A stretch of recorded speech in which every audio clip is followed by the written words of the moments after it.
Con 10, vamos adelante con la agenda de contextos. Es tiempo del contexto de Espacio 4. El contexto de Espacio 4, con Gerardo Hernández. Gerardo, bienvenido, buenos días, gracias por estar y por colocar un tema que ha llamado mucho la atención. Hay quien se aventuró a decir que lo había hecho porque estaría pronto en Torreón, en Coahuila, de manera muy particular, y entonces necesitaba traer algo de punch en función de la aceptación, porque finalmente el apellido Moreira es una marca que siempre está en entredicho en relación a la cuestión de los dineros y a las deudas que tenemos que seguir pagando. Bueno, yo creo que hasta las 4 o 5 generaciones siguientes. Gracias por estar, Manuel Cerrato, Arturo González y Marcela Pámanes, te saludamos. Marcela, audiencia, Arturo, Manuel, muy buenos días. Efectivamente es un apellido tóxico que pues marca la historia de Coahuila, como un par de administraciones muy cuestionadas, efectivamente, con señalamientos dentro y fuera del país, de corrupción, de masacres denunciadas en la Corte Penal Internacional, de señalamientos en Cortes de Texas acerca de financiamientos de carteles de la droga para financiar campañas políticas y de una gran impunidad, nepotismo y otros fenómenos que han sacudido a Coahuila y que efectivamente van a tener consecuencias en los próximos 30 años por lo menos. En 1996, Marcela, audiencia, Arturo, Manuel, hubo elecciones intermedias en Coahuila. El gobernador era Rogelio Montemayor, y siempre esta elección intermedia es una prueba en las urnas para el gobernador de turno, en este caso para Montemayor. En esa elección el PRI por primera vez perdió el control del Congreso, con el PAN principalmente y otras fuerzas opositoras satelitales del PRI. También perdió la misma elección las alcaldías de Saltillo, de Torreón, Monclova, Ramos Arizpe, es decir, Coahuila estuvo gobernado en la segunda parte del gobierno de Rogelio Montemayor en un 80%, 75-80% por partidos de oposición, insisto, particularmente el PAN, que gobernó en ese mismo periodo, de 96 a 99, las principales cabeceras municipales. ¿Qué ocurrió? ¿Por qué pasó esa debacle en el PRI? Varias razones lo explican. Una de ellas, un gobierno distante de la sociedad, de la población, el de Montemayor, la postulación de candidatos sin arraigo en ese PRI, por lo tanto impopulares, pero también se destapó en el 96 un escándalo de alcance internacional. Se dio a conocer que en el gobierno de Salinas de Gortari, en 1992, el gobierno federal privatizó el complejo agroquímico de Pajaritos a una empresa de la cual era accionista el gobernador Rogelio Montemayor. La operación, insisto, se hizo en 92, en el antepenúltimo año del gobierno de Salinas de Gortari. Una operación muy cuestionada, se hizo haciendo honor al capitalismo de compadres, es decir, vender a empresas públicas del Estado mexicano, amigos y a socios.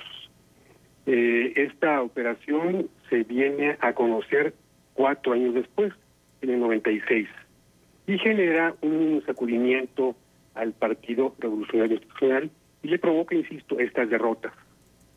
El señalamiento del presidente con respecto a Rubén Moreira, colocándose en el momento actual, porque también es una elección intermedia para el gobernador Miguel Riquelme, se da en un contexto de una conferencia mañanera en la Ciudad de México el día 12 de mayo.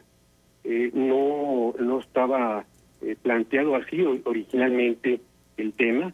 Se desarrolló durante la respuesta que le da el presidente de la República a una reportera que le pregunta justamente sobre la corrupción en el sector energético y agroquímico del país. Entonces el presidente dice que recién tuvo información de que el exgobernador Rubén Moreira recibió viáticos en 2014 por 30 millones de pesos de Alonso Ancira Elizondo, presidente de Altos Hornos de México. En un solo año, no hay más información. El presidente ofreció que denunciaría al exgobernador por esta aportación, por esta entrega de recursos a un mandatario en funciones, tema que nos hace preguntar, finalmente, ¿a quién sirven los gobiernos y los gobernadores? ¿A la población, a la mayoría, a la totalidad de la población, o bien a las oligarquías de cada entidad? ¿Quién es Alonso Ancira? Alonso Ancira compra Altos Hornos de México, insisto, en ese gobierno de Salinas de Gortari, y también años más tarde se le vende el complejo de Pajaritos a esta empresa del exgobernador Rogelio Montemayor. Es decir, estamos regresando a hace más de 20 años, cuando se hizo esta operación, y también coincide con una elección intermedia. Alonso Ancira ha sido, como Azcárraga en otro tiempo, un soldado del PRI, nada más que es un ejército muy sui generis, donde no mandan los generales, es decir, el presidente ni los secretarios de Estado, mandan los grupos de presión, los grupos de poder económico. Rubén Moreira es un personaje sumamente cuestionado, no únicamente por las empresas fantasma, al que también se refirió el presidente de la República en una conferencia el año pasado, empresas a las que se desviaron, según la Auditoría del Estado, cerca de 700 millones de pesos. Son casos que siguen todavía abiertos en Coahuila, no han expirado todavía, pero las investigaciones están congeladas.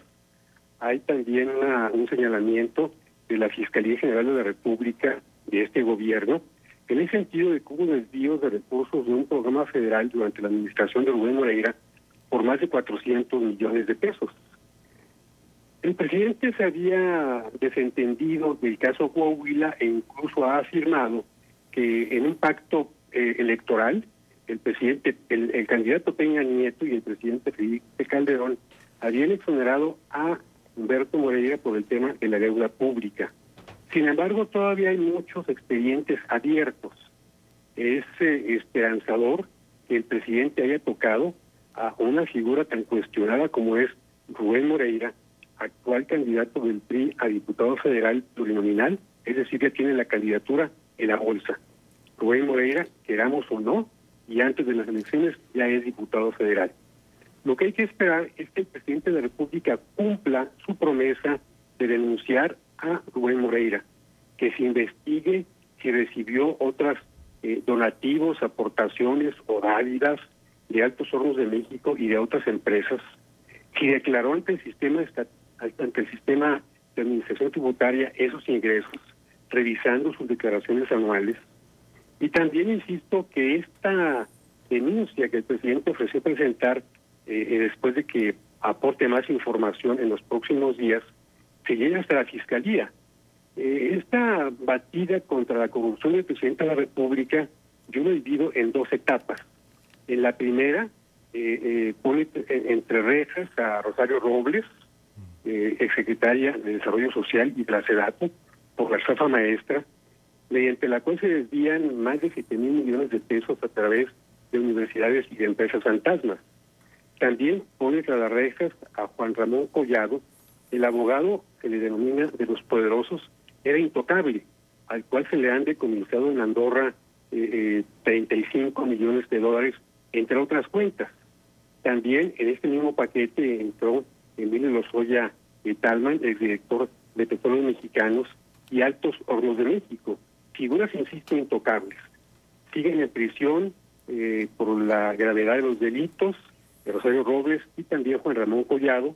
En el caso de Emilio Lozoya es un testigo protegido, está en libertad con un brazalete electrónico para estar localizable, y también Alonso Ancira acaba de quedar libre mediante la firma de un convenio que lo obliga a regresar a Pemex casi 216 millones de pesos divididos en 3 años.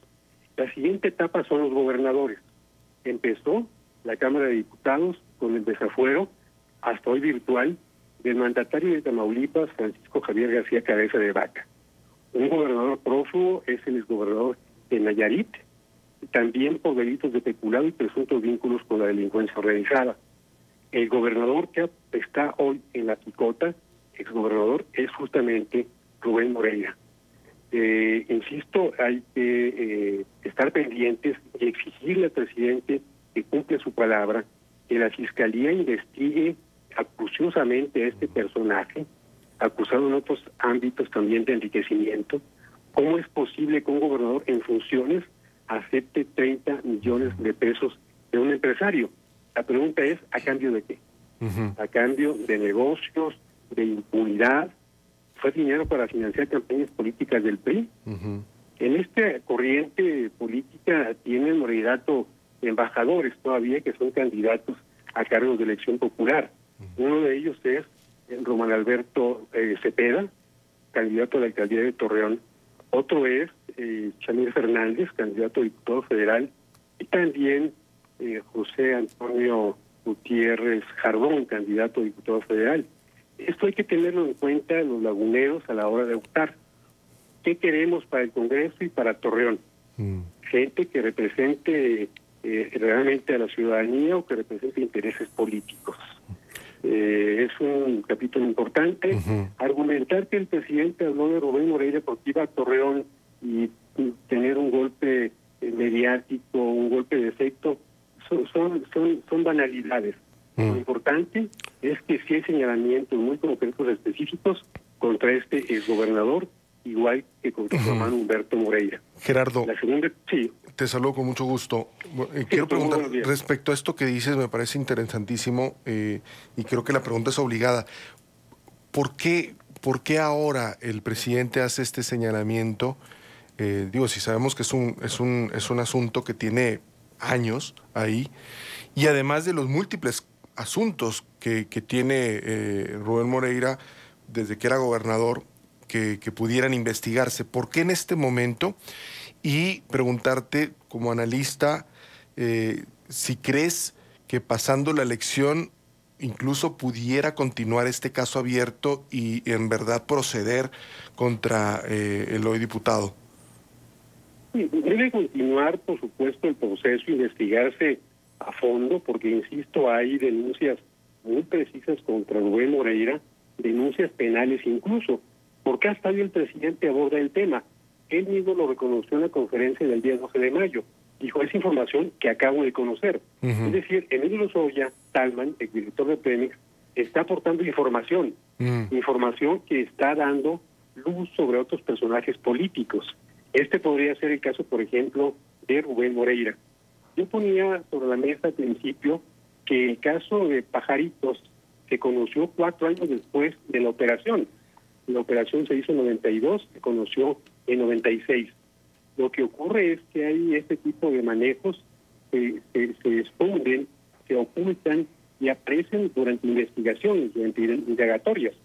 Y Lozoya Talman sigue aportando información que va a llegar a más políticos, entre otros, por ejemplo, al exgobernador de Sonora y expresidente del PRI, Manuel Fabio Beltrones.